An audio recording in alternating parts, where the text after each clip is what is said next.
The medical station floated in the cold darkness of space, like a silver wheel spinning slowly around an orange planet that nobody had bothered to name yet. And inside that station, the greatest doctors from 12 different star systems stood in silence before something they could not fix. Dr.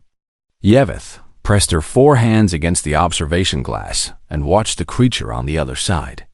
And she felt something she had not felt in 200 years of medical practice.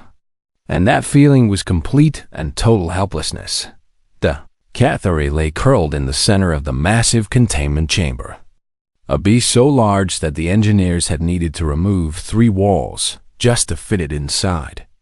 And its body was a mountain of black scales that had once shimmered like the surface of a dark ocean, but now looked dull and cracked, like old stone 6 eyes sat in that enormous head. Eyes that the old stories said could see through time itself. But those eyes were closed now, and had been closed for 17 days straight. "It will not eat," said Dr. Yeveth to her assistant, a young Pellerin with bright green skin and trembling hands. "It will not drink. And it will not respond to any form of communication we have tried." The assistant checked his datapad, and his voice shook when he spoke. "We have attempted 412 different treatment methods, Chief Medical Officer, and we have used sedatives designed for creatures 10 times its mass. And we have tried neural stimulation and chemical therapy, and even old methods like sound healing. But nothing works. I am aware that nothing works," Dr. Yeveth replied, and her mandibles clicked together in frustration. "I have been standing here watching nothing work for 17 days. The Cathari was not sick in any way that made sense to medical science. And that was the problem that Dr. Yeveth could not solve no matter how many times she ran her scans and studied her data. Every organ functioned perfectly, and its 3 massive hearts pumped blood through its body just as they should. And its brain showed activity that suggested it was fully conscious and aware of everything happening around it. The creature was not dying because something had broken inside its body. The creature was dying because it had decided to die. Dr. Yeveth had read the reports from the Rangers who had found it on a small moon at the edge of known space, and she had seen the images they had captured. And those images still haunted her when she tried to sleep. The Cathari had been part of a bonded pair, 2 ancient creatures who had lived together for over 3,000 years and had never spent more than a few hours apart in all that time.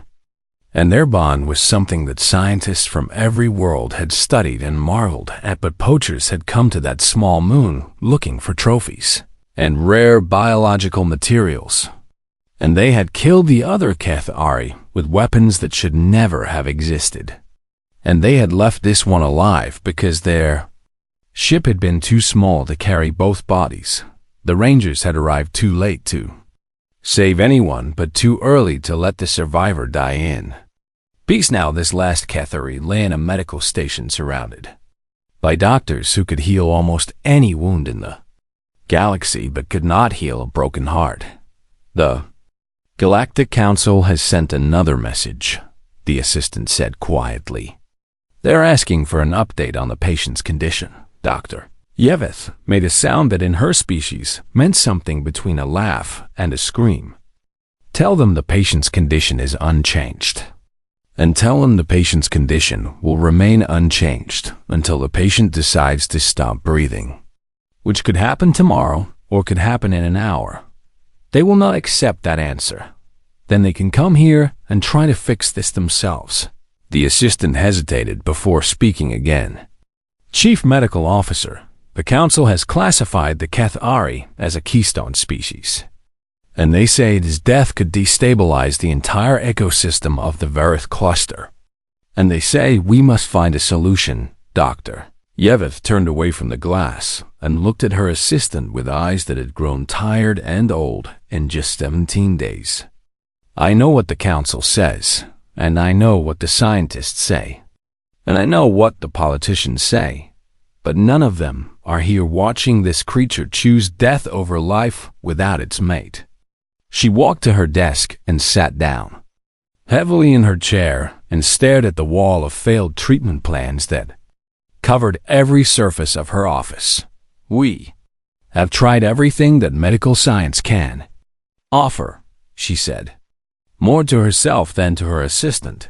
"We have used technology that can rebuild a body from a single cell, and we have used machines that can map every thought in a brain, and we have used drugs that can make any creature feel any emotion we choose. But we cannot make it want to live." The assistant nodded sadly and turned to leave. But he stopped at the door when his datapad made a sound that indicated an incoming priority message. "Chief Medical Officer," he said, and his voice sounded strange and confused. "There is a response to the Council's request for assistance." "What response, and from whom?" "From Earth, and from the human delegation."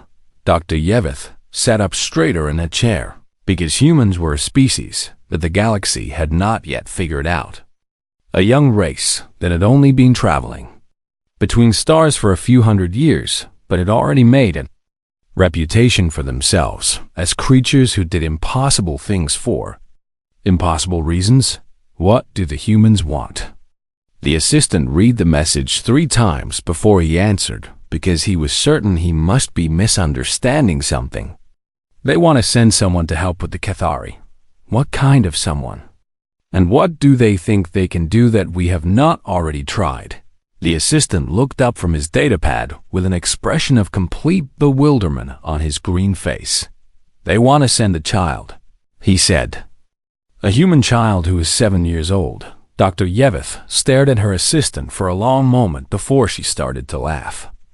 And it was not a happy laugh, but the kind of laugh that comes when the universe has finally stopped making any sense at all. "A child," she repeated. "The humans want to send a child to heal a creature that has destroyed 3 containment drones, and sent 2 of my best technicians to the hospital with psychic damage." "That appears to be correct." Dr. Yevith laughed again and then stopped laughing very suddenly because she realized that she had no other options left, and that maybe, just maybe, the humans knew something she did not. "Tell them to come," she said quietly.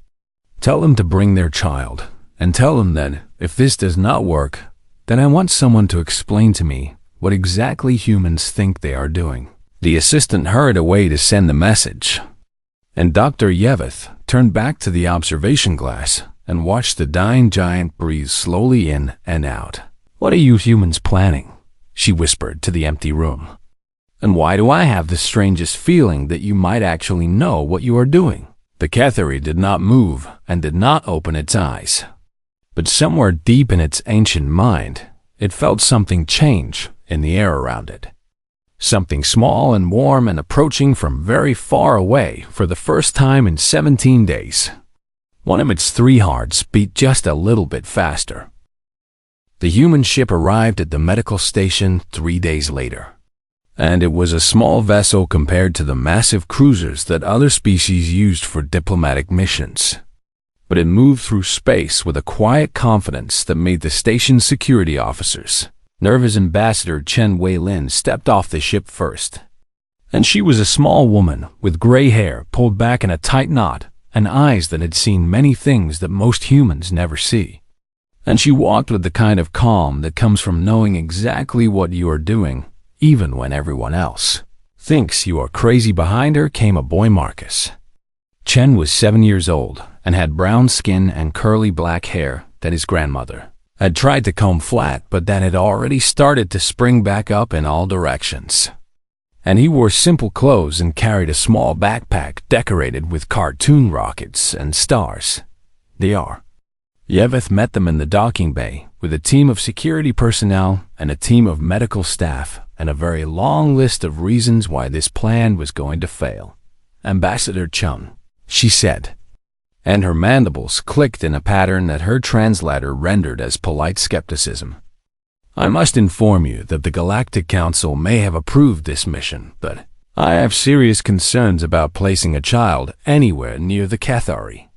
"I understand your concerns," the ambassador replied in a voice that was warm but firm. and I appreciate that you have agreed to let us try.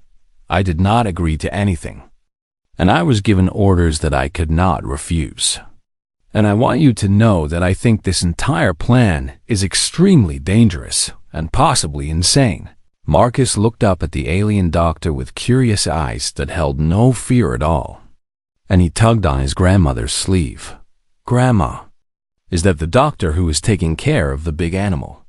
Yeveth looked down at the child and felt something strange twist in her chest, because she had expected the humans to send some kind of specialist or expert, or at least someone who understood the gravity of the situation.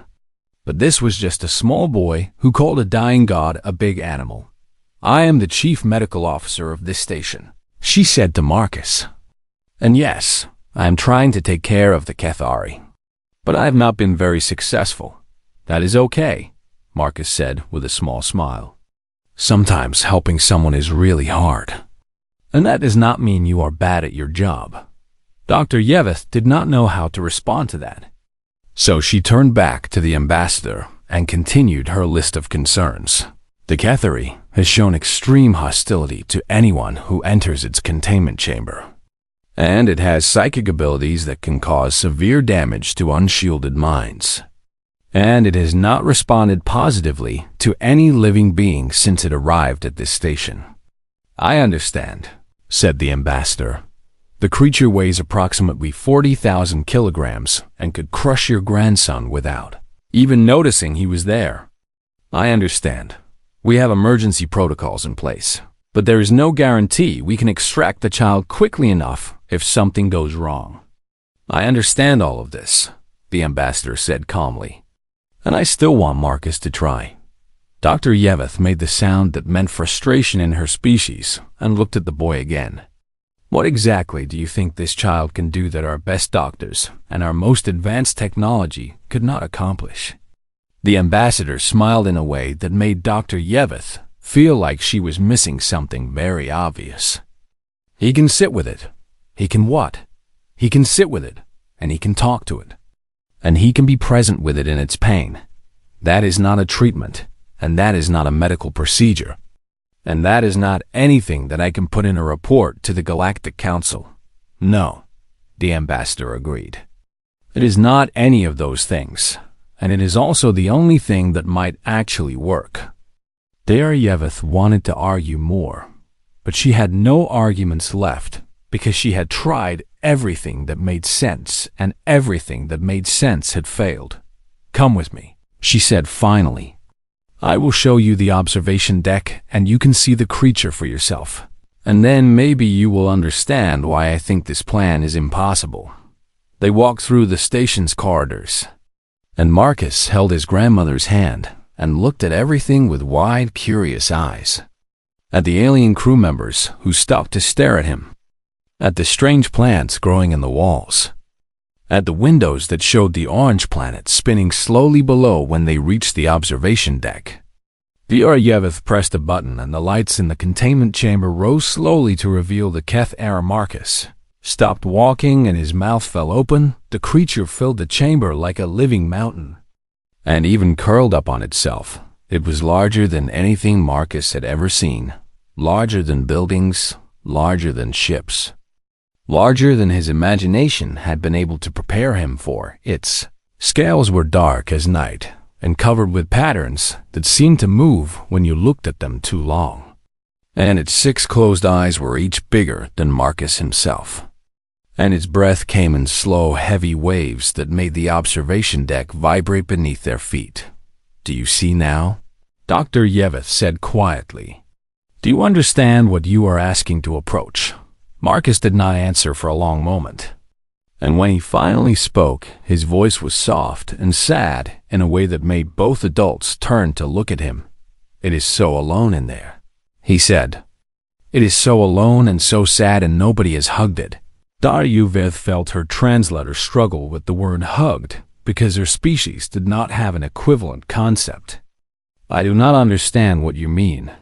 It needs someone to be with it," Marcus explained, still staring at the creature through the glass. "Not someone to fix it or give it medicine or do tests on it. but someone to just be with it and tell it that it is not alone. That is not how medicine works. Maybe that is why your medicine has not worked. Yeveth opened her mouth to respond, but found that she had nothing to say because the child had stated something so simple and so obvious that she had never thought to consider it. The ambassador put her hand on Marcus's shoulder. Are you sure you want to do this, little one? Because nobody will think less of you if you change your mind. Marcus shook his head and kept his eyes on the Kethari. It needs a friend, Grandma, and I can be its friend. And that is all I have to do. That might be the hardest thing anyone has ever asked you to do. I know, Marcus said. But I want to try anyway, Doctor. Yeveth looked at the small human boy, and then at the massive creature beyond the glass, and then back at the boy again. And she realized that she was watching something she did not have the ability to understand. Tomorrow morning, she said finally, we will prepare the containment chamber, and we will have every safety measure ready. And then your grandson can try whatever it is you think he can do. Thank you, said the ambassador. Do not thank me yet, Dr. Yeveth replied. Thank me if this actually works. Because right now I still think we are all going to regret this very much. That night, Marcus lay in his small bed in the guest quarters and thought about the creature he had seen. And he thought about how it must feel to lose someone you love so much that living without them seems impossible. And he thought about his dog Biscuit, who had died last year, and how much that had hurt. I will be your friend, he whispered into the darkness of his room. I promise I will be your friend, and in the containment chamber far below. The Kethari stirred in its sleep and dreamed of something warm and small and full of light. The morning came slowly on the medical station because the station made its own day and night cycles.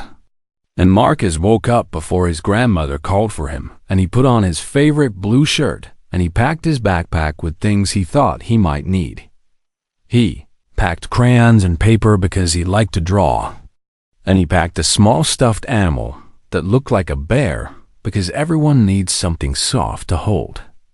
And he packed a picture of his dog, Biscuit, because he wanted to show his new friend what love looked like. Ambassador Chun found him sitting on his bed with his backpack already on his shoulders and his feet swinging above the floor because he was too small to reach it. You are ready. Early, she said. I've been thinking about it all night, Marcus replied. And I think the big animal is scared that nobody will ever love it again. And I think that is the saddest thing I've ever thought about. His grandmother sat down next to him and put her arm around his shoulders. You have a very big heart, little one, and I am very proud of you.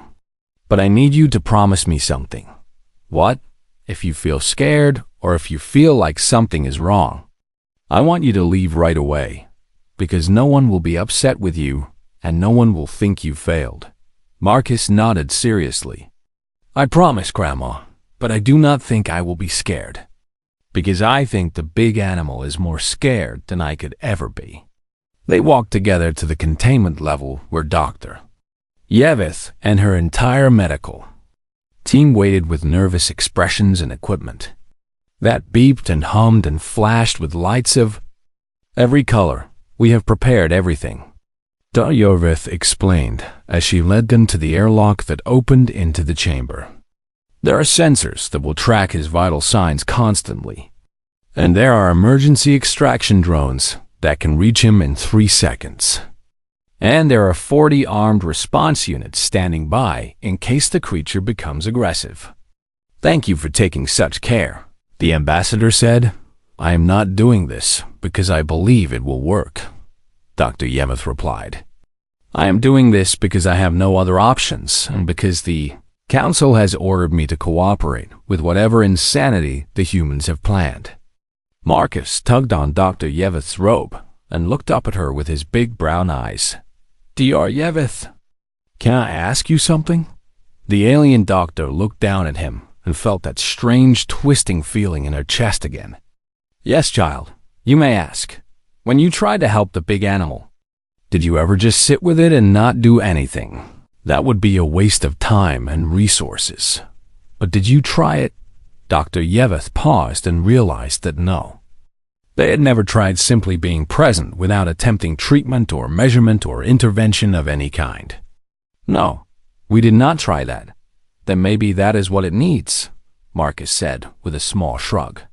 Sometimes when I am sad, my grandma does not try to make me feel better. She just sits with me and holds my hand, and that helps more than anything else. Dr. Yeveth had no response to this. So she simply pressed the button that opened the airlock and stepped aside. The door slid open with a soft hiss and revealed the vast chamber beyond. Dark except for the soft glow of the Catheri's fading bioluminescent veins, Marcus looked back at his grandmother one more time, and she nodded at him with tears in her eyes. And then he turned and walked through the airlock into the chamber. The door closed behind him, and he was alone with the dying god. The Catheri was even bigger up close than it had seemed through the glass, and Marcus had to tilt his head all the way back just to see where its body curved up toward the ceiling. And its breathing made the air move around him in warm waves that smelled like old forests and distant stars. He walked slowly toward the creature, and his footsteps echoed in the huge space. And he could feel his heart beating fast in his chest, but he did not feel afraid one. He was about 10 meters from the creature's massive head. He stopped and sat down cross-legged on the cold metal floor. And he placed his backpack beside him, and he waited. The Catheri stirred. A low rumble filled the chamber.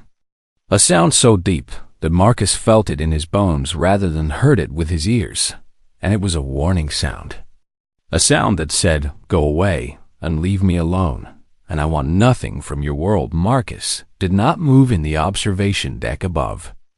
Dr. Yeveth gripped the emergency purge controls and prepared to flood the chamber with sedative gas. The creature is responding with hostility. We should extract the child immediately. Wait, the ambassador said, her voice tight with fear but firm with conviction. Just wait, the Catheri rumbled again, louder this time, and one of its 6 eyes cracked open just a tiny bit to look at the small creature that had invaded its space. Marcus looked right back at that enormous eye, and he smiled a small, gentle smile. "Hello," he said softly. "My name is Marcus, and I know you probably want me to go away, but I'm not going to go away because I think you need a friend." The eye opened wider, and the rumbling stopped. And the creature seemed confused because no one had ever responded to its warnings with kindness before. "I know you are really sad," Marcus continued. "And I know something really bad happened to you, and I know you miss someone very much." He reached into his backpack and pulled out the picture of Biscuit and held it up toward the creature, even though he knew it probably could not see something so small from so far away. "This is my dog.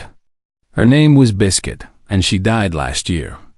And I was so sad that I did not want to do anything for a long time. And I did not want to eat, and I did not want to play, and I just wanted to stay in my room and cry." The Catheri's eye remained fixed on the small human, and somewhere deep in its ancient mind, it recognized something in his voice, a quality that it had not heard since its mate had died, a quality called understanding. "My grandma told me that it is okay to be sad," Marcus said. "She told me that the sadness means the love was real, and that you do not have to stop being sad just because other people want you to be happy again."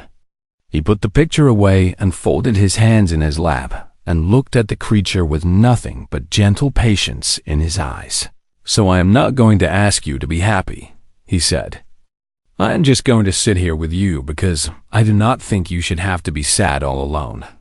And then he did something that no one had done in the 17 days since the Catheri had arrived at the station. He stopped talking, and he stopped moving, and he just sat there, present and quiet and asking nothing of the dying god except to share its silence. Minutes passed, and then an hour. And Marcus did not move and did not speak and did not try to do anything at all in the observation deck.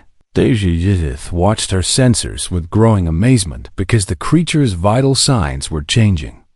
Slowly and subtly, but definitely changing. What is happening? She whispered. He is being with it. The ambassador replied quietly. He is just being with it. And then the impossible happened. Cathari uncurled its massive body and lowered its great head to the floor, bringing one enormous eye level with the small boy who sat before it. Marcus reached out his small hand and placed it gently against the creature's snout, against scales that had existed for thousands of years, before his species had learned to walk upright. I am so sorry you lost them, he whispered. I am so sorry you are alone, but you are not alone anymore because I am here and I am your friend. Something glistened at the edge of that ancient eye, something wet and shimmering that rolled down the creature's face and splashed onto the floor beside the boy. The Cathari wept, and in the observation deck above, 40 different species watched in stunned silence as a human child did what all their science and all their technology could know, made a dying god believe that life might still be worth living. The days that followed were unlike anything the medical station had ever experienced, and Dr. Yeveth found herself writing reports that she knew no one would believe and recording. Observations that seemed more like stories from old legends than scientific data. Marcus returned to the containment chamber every morning when the station's lights came on, and every morning the Cathari lifted its great head to watch him enter. And every morning something in those ancient eyes looked a little bit brighter than the day before. On the first day after their initial meeting, Marcus sat beside the creature and drew pictures with his crayons while he talked about whatever came into his mind. This is a picture of my school, he said, holding up a drawing covered in bright colors and uneven lines. And this is my teacher, Mrs. Patterson, and this is my friend Jamal, and this is the tree where we eat lunch when the weather is nice. The Cathari watched him with 2 of its eyes while the other 4 remained closed, and it made soft humming sounds that Marcus decided were its way of showing interest. I am not very good at drawing, Marcus admitted, but my grandma says that art is not about being good. It is about expressing what is inside you. And I think she is right, because I always feel better after I draw something.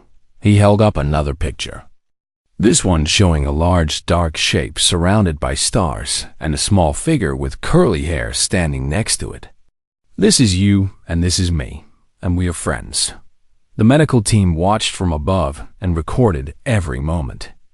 And Dr. Yeveth studied the data with an expression that shifted between confusion and wonder.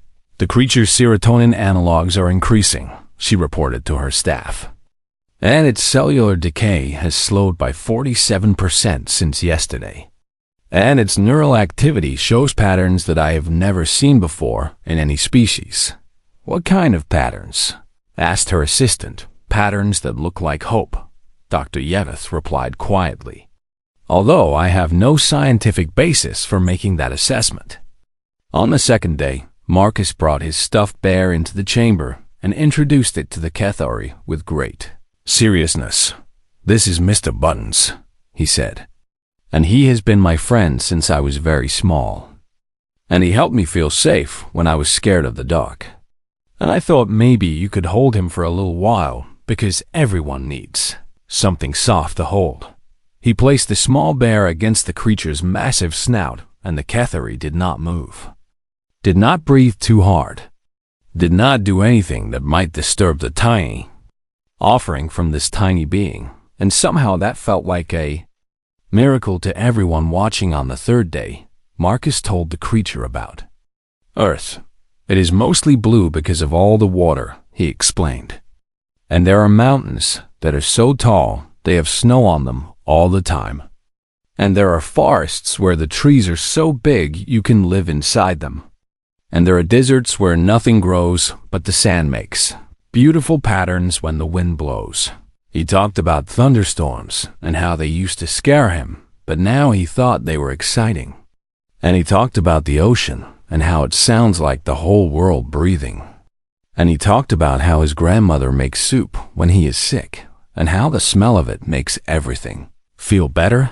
The Cathari listened to every word, and its eyes grew brighter, and its body slowly uncurled a little more each hour. On the fourth day, the impossible happened again. Marcus arrived in the chamber with his buy's breakfast, a simple meal of toast and fruit that the station's food synthesizers had made to look as much like human food as possible. And he sat down to eat while he talked to his friend. "I'm sorry I did not bring you anything," he said between bites. "But I do not know what you eat, and I did not want to bring something that would make you sick." The Cathari made a sound that was different from its usual hums, a sound that was deeper and more resonant. And it shifted its massive body toward the far wall where the feeding system had deposited nutrients that had gone untouched for 21 days, and then it ate Dr. Yeveth had to sit down when she saw it because her legs simply stopped working, and her assistant had to catch the datapad she dropped because her hands forgot how to hold things. "It is eating," she whispered. "The creature is eating." "Yes," said Ambassador Chun, who stood beside her with tears rolling freely down her face. "Yes, it is." On the fifth day, Marcus did something that made even his grandmother nervous. He leaned against the Cathari's side while he talked, pressing his small body against those ancient scales as casually as if he were leaning against a wall in his own home. "You know what I think," he said thoughtfully. "I think that when someone we love goes away, it does not mean the love goes away too. Because love is not like a thing that can disappear. It is more like a light that keeps shining, even when you cannot see it anymore." The creature made a soft sound and curved its body slightly to shelter the boy. And Marcus smiled and closed his eyes and just rested there against his friend. By the seventh day, the Cathari stood for the first time since arriving at the station. It was a slow process that took nearly an hour, and the medical staff held their breath the entire time as those massive legs unfolded and that enormous body rose from the floor like a mountain deciding to wake up. After 1,000 years of sleep, Marcus stood in front of it and looked up at his friend with pure joy on his face. "You did it. You are standing up. I am so proud of you." The Cathari lowered its head until one great eye was level with the boy, and it made a sound that the translators struggled with for several seconds before producing a word that made everyone in the observation deck gasp. "Friend?" the creature said. "Small friend." It was the first word the Cathari had spoken since losing its mate. And it was a word given to a human child who had asked for nothing and offered everything. Dr. Yeveth stood before the observation glass with her forearms hanging limply at her sides. And she stared at the data on her screens, but she did not really see it because she was too busy trying to understand what had happened. "This is not possible," she said to Ambassador Chun. "We ran every scan, and we administered no treatment, and we did nothing except let a child sit with the creature and talk to it, and yet it is healing." "Yes," the ambassador said simply. "But how and why? And what did he do that we could not do?" "He gave it something your technology cannot provide." "What is that?" "Ambassador." Chun turned to look at Dr. Yeveth with eyes that held something the alien doctor had no name for. Something warm and ancient and utterly human. "He gave it a reason to want to be alive," she said. "He gave it connection and presence and unconditional love. And those things cannot be measured or synthesized or replicated by any machine in the galaxy." Dr. Yeveth thought about this for a long time before she spoke again. "How do humans learn to do this?" "We do not learn it," the ambassador replied. "We are born with it, and it is the one thing about us that we hope we never lose. Because without it, we would be just like everyone else in the galaxy. Very smart and very advanced and very, very alone." Dr. Yeveth looked through the glass at the small boy leaning against the ancient god, and she felt that strange twisting feeling in her chest again. And she wondered if maybe that feeling was the beginning of understanding what humans already knew, that sometimes the greatest healing comes not from what you do, but from who you choose to be. The message from the Galactic Council arrived on the 28th day, and it contained two things that made everyone at the medical station feel both happy and sad at the same time. The first thing was congratulations, because the Council had declared the mission a complete success and had praised the Aryevith and her team for their work, even though everyone knew that the real work had been done by a 7-year-old boy with crayons and a stuffed bear. The second thing was orders, because the Cathari had been cleared for transport to its homeworld, where a recovery habitat had been built just for it. And that meant Marcus and his grandmother would be leaving soon. The Aryevith did not know why this news made her feel so strange. But when she watched Marcus enter the containment chamber on what would be his last morning there, she felt something in her chest that her translator identified as sadness. The boy did not know it was his last day, and he walked into the chamber with his backpack on his shoulders, just like he always did. And the Cathari lifted its great head to greet him just like it always did. "Good morning," Marcus said with a bright smile. "I made you something special today." He pulled a piece of paper from his backpack and unfolded it carefully to reveal his most detailed drawing yet. A picture that must have taken him hours to complete it showed two Cathari standing together among the stars, their scales shimmering with colors that Marcus had mixed and layered to try to capture their beauty. And between them floated a small human figure with curly hair, connected to both creatures by lines of bright golden light. "This is you and your partner," Marcus explained, pointing to the drawing, "and this is me, and the yellow lines are love. Because love does not go away when someone dies. It just changes into something you carry with you forever." The Cathari lowered its head to look at the drawing with two of its eyes, and it made a sound that was soft and low and full of something that might have been gratitude. "I wanted you to remember that you are not alone," Marcus continued, "because even when I go back to Earth, you will still have the love from your partner inside you, and you will have my love too.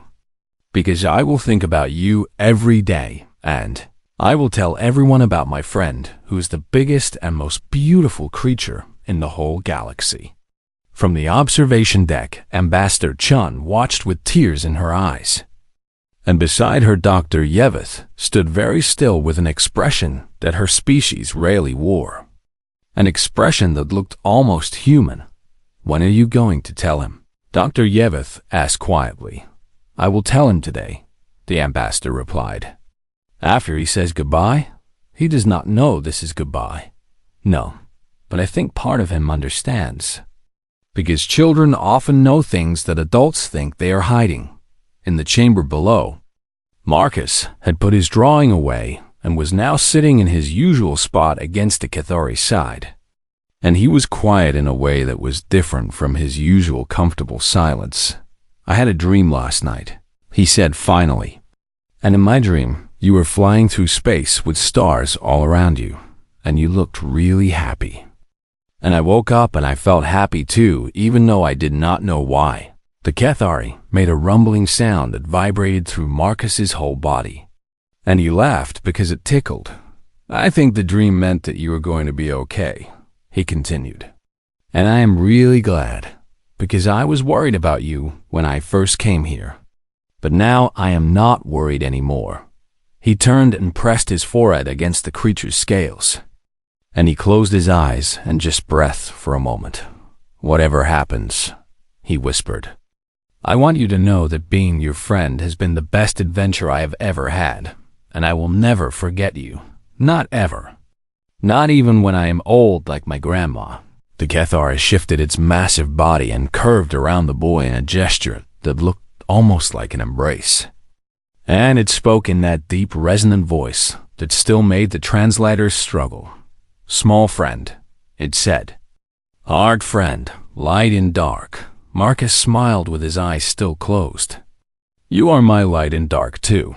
An hour later, Ambassador Chun entered the chamber to tell Marcus that it was time to go. And the boy looked at her with eyes that already knew what she was going to say. "We are leaving." "Are we not?" he said. Yes, little one, we are leaving today. And the Cathari is going home tomorrow. Marcus nodded slowly and turned back to his friend. And he placed both hands against those ancient scales one more time. I have to go now, he said. But I meant what I said about the yellow lines in my drawing. The love does not go away. It just changes. And I will love you forever, and ever, no matter how far apart we are. The Cathari lowered its head until its great eye was inches from the boy's face. And when it spoke, its voice was clearer than it had ever been. Forever, it said. Small friend forever, across stars, across time. Bond not broken. Marcus hugged the creature's snout as tight as his small arms could manage. And he did not try to stop the tears that rolled down his cheeks because his grandmother had taught him that crying was just love leaking out when your heart was too full to hold it all. Goodbye, he whispered. Goodbye, my friend. The walk back to the human ship felt longer than it should have. And Marcus held his grandmother's hand and did not look back because he knew if he looked back, he would not be able to leave at. The airlock Dr. Yeveth was waiting for them. And she did something that surprised everyone, including herself. She knelt down to Marcus's height and looked at him with all four of her eyes. And she spoke in a voice that was gentler than anyone had ever heard from her. I want to thank you, she said, for teaching me something that 200 years of medical practice never taught me. What did I teach you? Marcus asked. You taught me that sometimes the best medicine is not medicine at all. It is simply being present with another being in their pain and letting them know they are not alone. She reached out one of her four hands and touched the boy's shoulder in a gesture that felt awkward because her species did not touch like this. But she did it anyway because it felt important. I hope you never lose this gift, she said. Because the galaxy needs more beings who know how to love without asking for anything in return. Marcus smiled at her. A smile that held no trace of sadness despite the tears still drying on his cheeks. I will try to remember, Dr. Yeveth. And I hope you remember too, as the human ship pulled away from the station and began its long journey back to Earth. Dr. Yeveth stood at the observation window and watched it shrink into the endless dark. Then, she returned to her office and opened her log to make her final entry about the Cathari case. And she sat for a long time trying to find the words for what she had witnessed finally. She began to write. The humans possess no telepathy and no empathic organs and no biological explanation for what their child accomplished. And yet a dying god was saved by a boy with nothing but presence and patience and love. And I am forced to conclude that humanity's greatest strength is not their adaptability or their persistence or their famous stubbornness. She paused and looked out the window at the stars. It is their irrational and inexplicable and absolutely unquantifiable capacity to care about others, even others who are different from them, even others who can give them nothing in return. She added one final line before closing the log. Perhaps that is the point. And perhaps that is why I believe they will change the galaxy in ways none of us can predict. One small act of kindness at a time, far away on the human ship. Marcus sat by a window and looked at the stars and thought about his friend who was going home tomorrow and far behind him on the medical station. The Cathari lay peaceful and healing and full of something it had thought it would never feel again, a reason to live. Given freely by a small human who asked for nothing except to be a friend. In the language of the Cathari there was now a new word, a word that had not existed before. A word that meant a bond of love between beings who had nothing in common except their hearts. The word was Marcus, and it would be passed down through generations of Cathari for thousands of years. A reminder of the time a dying god was saved by a human child who simply refused to let it be alone.